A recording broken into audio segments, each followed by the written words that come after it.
What is up, guys? Welcome on back to TK's Garage. And it seems like Stellantis is back to doing funky, weird moves when it comes to their workers again.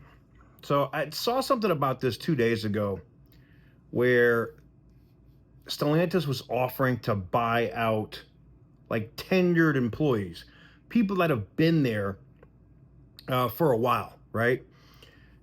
I saw some people get offered 68,000. I got people emailing me that. I had two today that said they got offered $72,000 to quit, to basically quit. Now, what I find interesting about this is at the same time that Stellantis is doing this, they're also hiring temps. Now, if you don't know what that means, they're hiring workers that are just for the summer. They're hiring workers on a temp basis that may have used to work for the company and on indefinite layoff, or they're just bringing in new people for less money as a temporary worker where they're not going to have any say.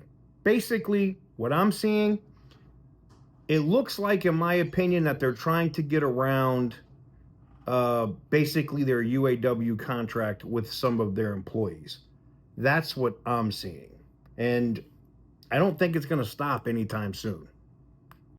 So what does this mean exactly? Well, it means to me that it is exactly like I'm saying. I feel like Stellantis is still trying to par down these higher seniority or longer tenured Stellantis employees, like trying to get them to take, 70 grand or an early retirement, quit, take these buyouts so that they can bring in cheaper labor. Because here's the thing, Stellantis knows they don't have a choice now.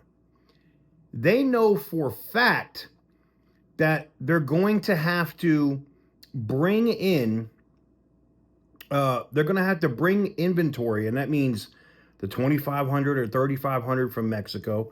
They're going to have to build, that Compass or whatever it was going to be that they were going to build in Brampton here.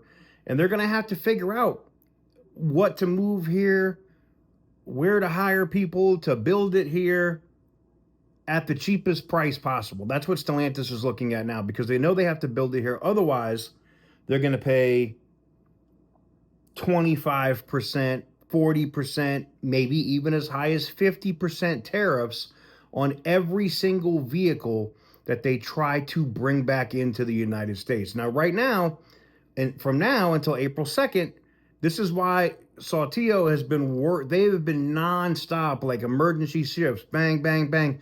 They have been knocking out 2,500s and 3,500s and shipping them things across the border like it's going out of style. And they're doing that to make sure that they're trying to build up on inventory so that they're not going to get caught later with their pants down. Even if, they're going to have to pay some tariffs at some point because they're not going to be able to retool fast enough to be able to start building those immediately right away. But I think they could do it in probably 6 months, but they have to make the decision to make that move. We've already seen them do it with the engines. And I'm talking about the Hellcat engines, the 5.7, the Performance Edition 6.4, not the one that goes in the heavy-duty truck. And I think it's only a matter of time before we see that other 6.4 Hemi engine get moved and then moving that 2,500. I think it's going to happen in the next week or two. They really don't have choice. They don't have any choices here. Maybe they keep some production down there, but they got to build them here. Otherwise, they're going to pay so much.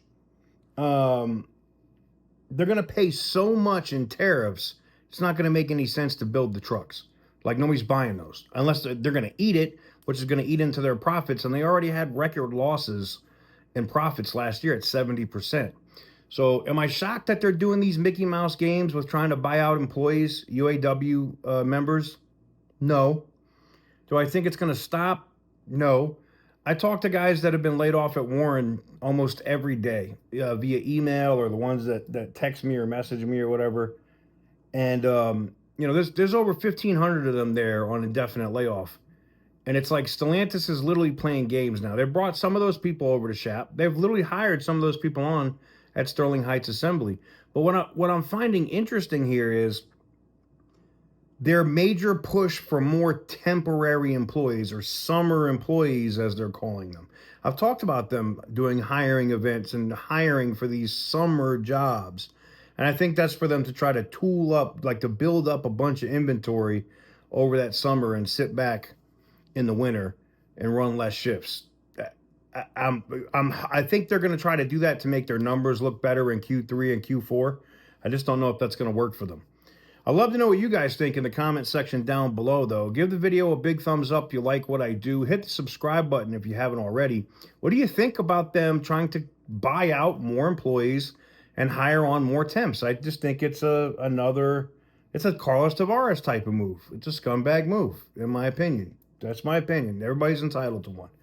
Go check out the new website, tk'sgarage.com. Let me know what you guys think about that over there. Thank you guys very much for watching. I truly appreciate it. And as always, stay petty, my friends.